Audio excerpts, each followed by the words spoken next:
Alhamdulillahirabbil alamin.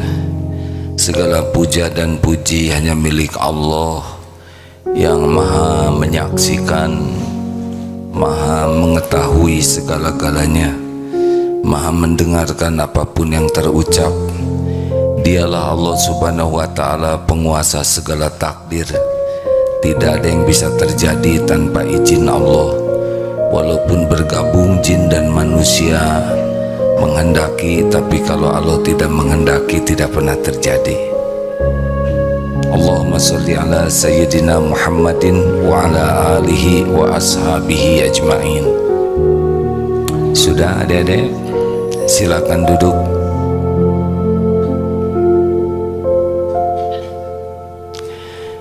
Para jemaah sekalian, pemirsa, ada tamu dari Lab School. Alhamdulillah, hari kedua ya, sampai besok. Alhamdulillah. Sudah.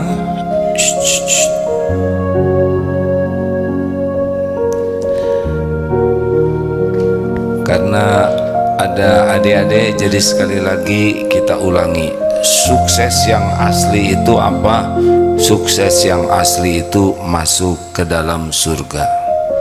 Tidak ada artinya di dunia kaya, berpangkat, jabatan, populer, cakep, kalau di akhirat jadi ahli neraka. Benar? Jadi sukses yang sebenar-benarnya adalah jadi ahli surga. Di dunia ini sukses, bahagia itu disebut apa kemarin? Hayatan thayyibah. Orang yang hidupnya sukses di dunia namanya hayatan thayyibah, kehidupan yang baik. Hidupnya tenang dalam segala keadaan. Dipuji, dicaci, sehat, sakit, dihormati, difitnah, diangkat, diturunkan, tetap dia ajeg, mantep, kalem. Karena hidup ini sepenuhnya adalah, halo, hidup ini apa? Ujian. Sepenuhnya adalah ujian. Surat Al-Anbiya ayat 35. Jadi hidup ini sepenuhnya ujian. Dicaci ujian, dipuji ujian, kekayaan ujian, miskin ujian, sehat ujian, sakit ujian. Yang bahagia yang bagaimana? Yang bisa lulus ujian. Apakah dipuji pasti bahagia? Tidak. Orang yang senang dipuji manusia justru orang yang susah bahagia. Karena ingin kelihatan keren, ingin kelihatan hebat, ingin kelihatan kaya, ingin kelihatan modern, maka hidupnya capek. Nah, berikut ini bahagia di dunia apa kuncinya? Dunia akhirat apa kuncinya? Iman dan amal soleh. Jadi kalau orang kurang bahagia artinya apa? Kurang iman dan kurang amal soleh. Pupuk iman apa? Ilmu. Pemandu amal apa? Ilmu. Kalau orang tidak belajar agama, dipastikan imannya akan kurang. Kalau imannya kurang berarti dia tidak akan tenang dalam hidupnya. Karena ala bizikrillah tatmainnul qulub. Camkan, hanya dengan ingat Allah hatimu akan tentram.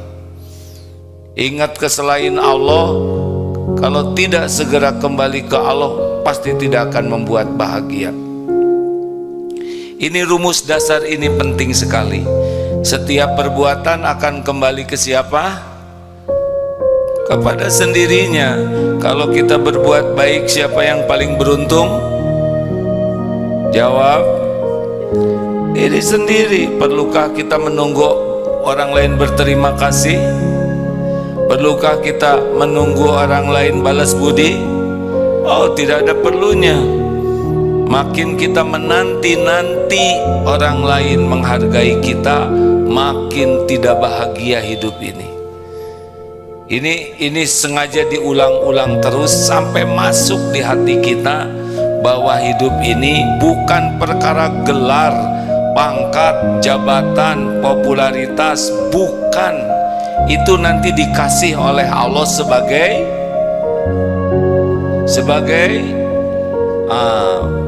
apakah punya harta banyak sebagai tanda sukses? Bukan sama sekali. Penjahat juga banyak yang dikasih harta banyak. Apakah punya jabatan tinggi sebagai tanda kesuksesan? Bukan, sama sekali bukan. Itu sebagai tanda beratnya ujian. Jadi di Indonesia ini yang ujiannya berat kalau punya jabatan siapa? Presiden. Jabatannya maksimal 10 tahun, tapi nanti di akhiratnya dituntut luar biasa. Karena 275 jutaan orang, berat. Tapi kalau takdirnya jadi, bakal jadi. Hanya harus siap nanti mempertanggungjawabkannya.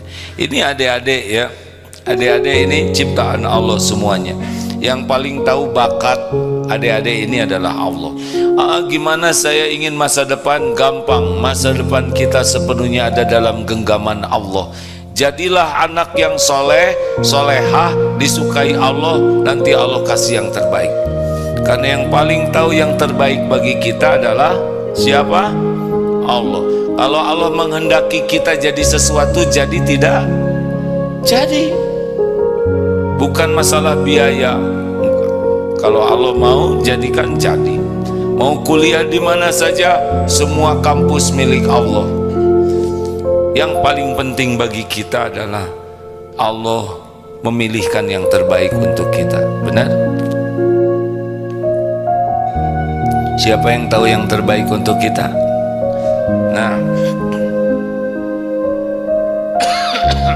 ilmu yang dipelajari dengan ikhlas dan berusaha diamalkan, itulah yang menguatkan iman. Tapi iman ini, Rasulullah bersabda di dalam hadis riwayat Imam Ahmad derajatnya hasan, la yastaqimu imanu abdin, tidaklah istiqomah iman seorang hamba. Iman kita turun naik, tapi yang salah satu yang menentukannya adalah suasana hati. La yastaqimu imanu abdin hatta yastaqima qalbuhu. Tidaklah istiqomah iman hingga istiqomah hatinya. La yastaqimu qalbuhu hatta yastaqima lisanu. Nah, lihat dari sini nih adik-adik. Jadi hidup bisa mulia, bahagia, iman turun naik, di antara kuncinya adalah jaga lisan. Pilihannya ada berapa? Bicara ini hanya dua. Falyaqul khairan aw liyasmut, berkata baik atau diam. Jadi kita tidak punya pilihan yang lain. Kalau mau bicara, ingin aman, falyaqul khairan aw liyasmut, berkata baik. Kalau kita tidak bisa berkata baik, diam. Di bawah ini adalah sia-sia, di bawahnya lagi maksiat. Yang dua bawah ini akan menghinakan dan mencelakakan kita. Apa bicara baik? Bicara baik yang paling intinya ada dua bicara baik, yaitu zikrullah dan amar ma'ruf nahi mungkar. Bicara baik itu ingat kepada Allah, apakah zikrullah, apakah baca Quran, pokoknya apapun yang menyebut nama Allah, mengingat Allah, itu adalah perkataan baik. Dan yang kedua, ngajak orang menjadi baik dan mencegah orang dari perbuatan buruk. Berikut ini ada 4 ciri Jadi kalau kita ngobrol, kita udah ketahuan levelnya level mana. Ini pengulangan, tapi mudah-mudahan santri baru bisa mendapat manfaat. Jadi ketika kita ngobrol, ini kalau diam kita tidak ketahuan. Pas ngobrol kita langsung kebuka tuh. Kayak kalau kita ngobrol tuh, nih inilah kualitas saya. Jadi bakal ketahuan pas kita ngobrol kualitas akhlak, kualitas iman, kualitas intelektual, kualitas pribadi kita. Maka yang paling aman diam. Tapi kalau sudah bunyi, kita ini kebuka. Nah, adik-adik, ini kembali ke bab perjodohan. Kalau nanti cari calon suami, dengar saja perkataannya. Ciri orang yang berkualitas tinggi, ya, ini orang yang paling bagus, yaitu kalau bicara ada cirinya. Yang pertama, dia akan banyak menyebut nama Allah. Apapun yang diobrolkan mesti kembalinya ke Allah, zikrullah. Yang kedua, kalau bicara ilmunya manfaat. Jadi kalau dengar orang ini bicara, kita dapat ilmu yang manfaat. 3, ketika bicara, karena bicaranya itu pakai hati kita pun akan tergugah. Kalau ilmu manfaat konsumsi akal pikiran, tapi karena bicaranya ikhlas, maka hati kita akan tersentuh, tergugah. Jadi kita pun tergerak untuk berbuat baik. Dan yang keempat, solusi. Jadi kalau ngobrol apapun, tidak hanya mempermasalahkan masalah, tetapi solusi.